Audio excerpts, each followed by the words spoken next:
पराया। शादी की सारी रस्में एक एक करके निपट गई थी। सरकते सरकते रात सुबह की उस घड़ी की ओर बढ़ चली थी जब बेटी की विदाई होनी थी। मनोहर जी और उनकी पत्नी इस आखिरी रस्म को भी अच्छे ढंग से निपटाने के लिए लगे हुए थे कि जाते समय भी बारातियों के सम्मान में कोई कमी न रह जाए। अंजलि दुल्हन का जोड़ा पहने हुए चुपचाप शांत बैठी हुई थी। उसने अनुभव किया था, उसके माता पिता उसके सास ससुर के सामने एकदम दबे जा रहे थे और ससुराल पक्ष वाले थे कि हर बात में कोई मीन मेख निकाल कर चढ़े ही जा रहे थे। ये उसे समझ नहीं आ रहा था, शादी दोनों पक्षों का संबंध है। आखिरकार विदाई की घड़ी आ ही गई। अंजलि को बुलाया गया। घर की सारी औरतें अंजलि को घेर कर समझाने लगी। अंजलि बिटिया, तू तो पहले से बहुत समझदार है, पर फिर भी तेरे ससुराल वाले थोड़ा तेज हैं। अपनी जबान कंट्रोल में रखना। जैसा तेरी सास कहे वैसा करती जाना। अंजलि चुपचाप सुनती जा रही थी। पढ़ी लिखी अंजलि को यह नहीं समझ आ रहा था कि उसे क्यों अभी से मानसिक रूप से सब कुछ सहने के लिए तैयार किया जा रहा था। तभी कमरे में माँ आई, हाथों में पूजा की थाली थामे हुए।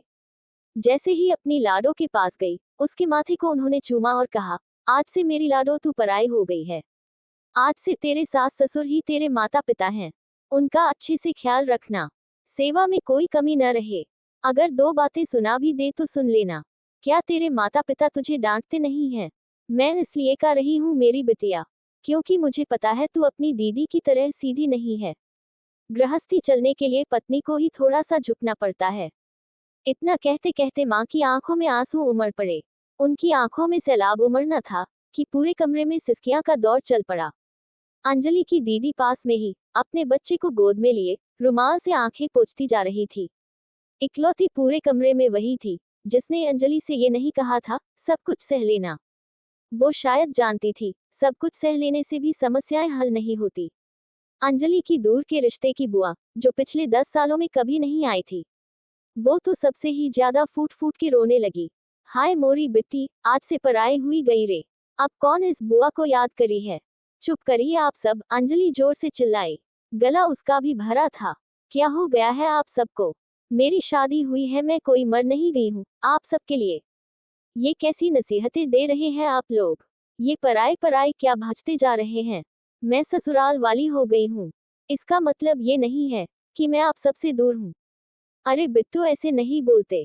विदाई के समय ऐसे ही बोला जाता है और शुरू में हर बेटी को ऐसा लगता है। और सच यही है कि वो बहू बनते ही बेटी कम रह जाती है। बुआ अपने पल्ले से अपने मगरमच्छी आंसू पोंछते हुए बोली, हो सकता है, पर उसके दिमाग में सबसे पहले ये सब भरता कौन है? बचपन से सुनती आई हूँ बेटियां पराई होती हैं। तुझे एक दिन ससुराल जाना है।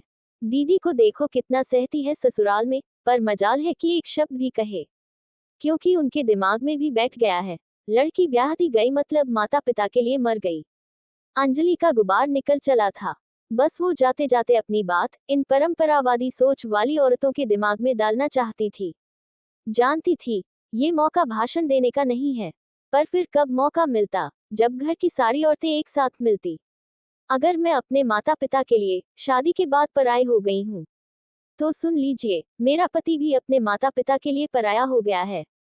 शादी दोनों की हुई है न, पर मैं ऐसा नहीं समझती। और माँ, याद रखना, शादी हुई है मेरी, दुनिया छोड़ के नहीं चली गई हूँ। अब भी मैं तुम्हारी ही बेटी हूँ और मुझे दीदी की तरह कमजोर मत समझना। पढ़ी लिखी हूँ, नौकरी करती हूँ, ससुराल वालों को पूरा प्यार व इज्जत दूंगी, पर अत्याचार नहीं सहूंगी। किसी भी माँ को अपनी बेटी को ये शिक्षा विदाई के समय नहीं देनी चाहिए। तुमने बेटी को विदा किया है, अलविदा नहीं कहा है।